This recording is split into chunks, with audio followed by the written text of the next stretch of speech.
Saya nak cerita sini, kita guna istilah, Allah guna istilah qa'idun, qa'id.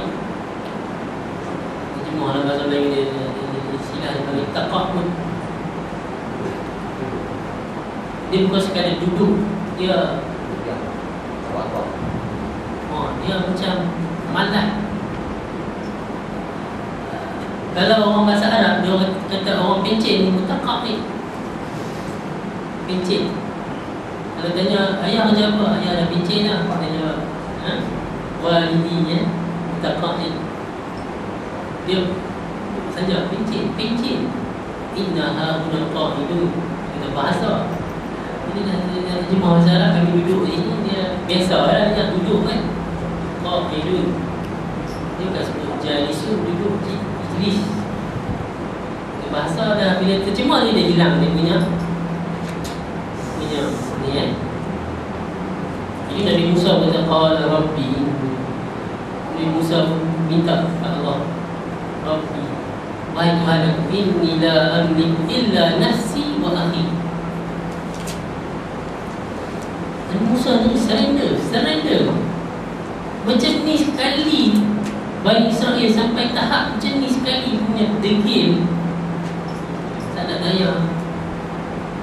daya lah. Melainkan sekarang ni aku dengan akhi, saudara tu Nabi Harun. Nabi Musa dengan Nabi Harun, kedua-dua yang untuk Bani Israel. Bani Israel ni cerita ni Allah hantar dua Nabi, Nabi Musa dengan Nabi Harun. Sampai dua orang Nabi ni kena hantar kat kau ni, dia teruk kan.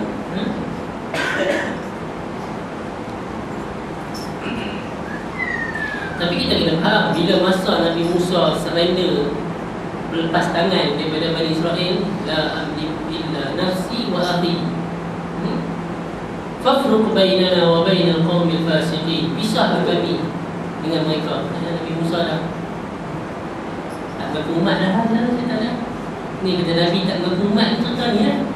Macam ni lah, fafruq bainana wa bainal qaumil fasiqin. Pisahkan kami dengan kaum yang fasik. Tapi setelah apa? Bukanlah Nabi Musa sebelum tu tak buat apa. Macam-macam Nabi Musa buat. Berapa tahun duduk dakwah tak lepas, selamat lepas. Sebab tu cerita Bani Israel ni tak habis-habis. Selepas ni Bani Israel ni, selepas Isa ni, bulan depan saya main Bani Israel lagi. Saya cerita 3 sebelum ni Bani Israel juga kan. Kisah umat-umat terdahulu ni, umat Bani Israel. Umat-umat terdahulu ni, umat Bani Israel. Ini lah teruk. Ya Allah, cerita bila Nabi Musa pergi jumpa Tuhan 40 hari tu, hanya boleh buat patung lembu. Ya Allah, macam-macam kisah mereka ni. Dia tak kisah dalam surah Al-A'raf macam mana cerita. Dia pun tengok ada orang buat macam gantung apa tu kan. Dia pun nak juga macam takai-takai tu kan.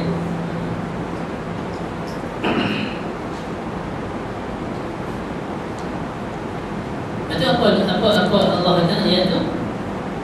Ni kita baca cerita sampai habis. Dia pun kata ni dalam Quran kata Palestin untuk kami, Allah tetapkan kami. Ni ayat 24, 26. Allah kata wala fa innaha muharramatun alaihim. Sungguhnya negeri itu diharamkan ke atas mereka. 40 sana, 40 tahun. Sebab tu dalam Quran kita tengok dia ada 3 titik tu, 3 titik. Ada 3 titik. Dan dekat alaihim tu ada 3 titik. Dekat 40 sana tu ada 3 titik. Apa maksudnya?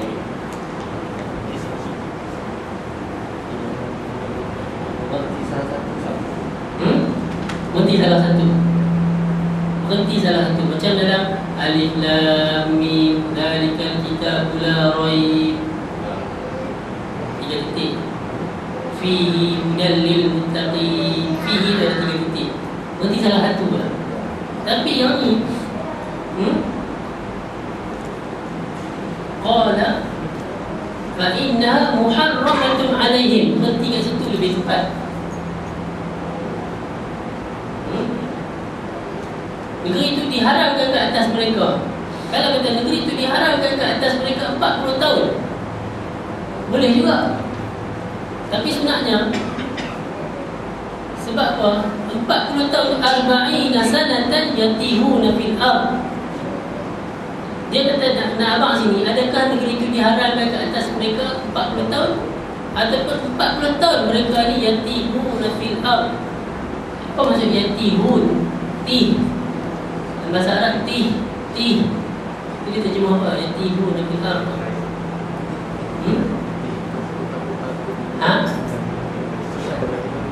Berputar kebingungan. Berputar-putar kebingungan kat sini. Tersesat. Mengembara. Yatihuna fil ard. Tih ni maksud mereka ni macam dekat padang pasir Sinai tu, Semenanjung Sinai, dia kata Semenanjung Sinai, padang pasir Sinai tu. Mereka duduk kat situ tak boleh pergi mana, macam terkepung di satu padang pasir tu, terkepung. Pergi jalan ni sampai situ boleh, pergi jalan sampai situ boleh. Itu keadaannya. Mereka terkepung kat situ 40 tahun, tak boleh pergi mana. Jadi kalau kita kan ada 3 titik tu kan, adakah negeri itu diharamkan ke atas mereka 40 tahun ataupun 40 tahun mereka pusing-pusing tak pergi mana, pusing-pusing kan pada pasang tu ya. Duduk boleh. Maksudnya selama 40 tahun mereka pusing-pusing pada pasang tu, mereka diharamkan lah, tak boleh lah masuk ke Palestin.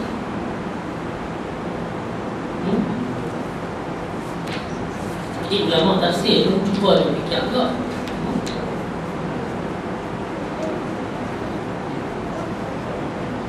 Maksudnya kalau mereka sekarang ni, kenapa mereka diharamkan ke atas Palestin?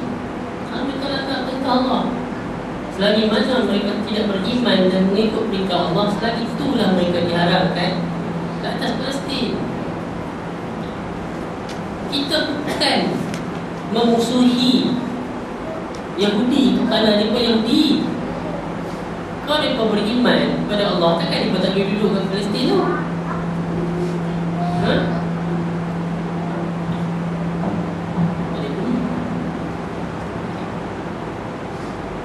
Boleh duduk dekat Palestin, boleh duduk tu kat Palestin, tak ada masalah.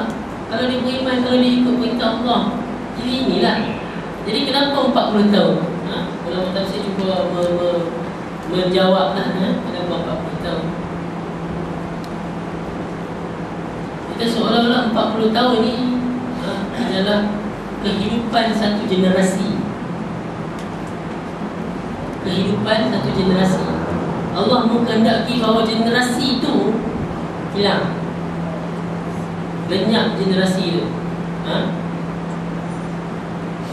Setelah 40 tahun habis generasi yang degil dengan Bani Israel ini habis. Naik generasi baru. Mudah-mudahan generasi baru, lapisan anak-anak mereka ni yang dibesarkan dalam kehidupan pada pasir, mungkin ada sifat yang lebih berani, tak penakut macam mereka ni. Pernah hidup susah daripada kecil. Macam mana apa yang kita tengok dekat Palestin sekarang? Kenapa hebat sangat orang Palestin sekarang ni? Puluhan tahun mereka dibesarkan, dilahirkan pun di kamp pelarian, dan dibesarkan di sekolah, di apa semua pun di kamp pelarian. Jiwa budak-budak tu daripada kecil lahir dibesarkan di kamp pelarian sampai sekarang, wah yang macam mana? Tak sama dengan jiwa kita ni. Jiwa saya hari tu lah, hidup daripada kecil sampai besar, senang-lenang lah pun, tak pernah susah.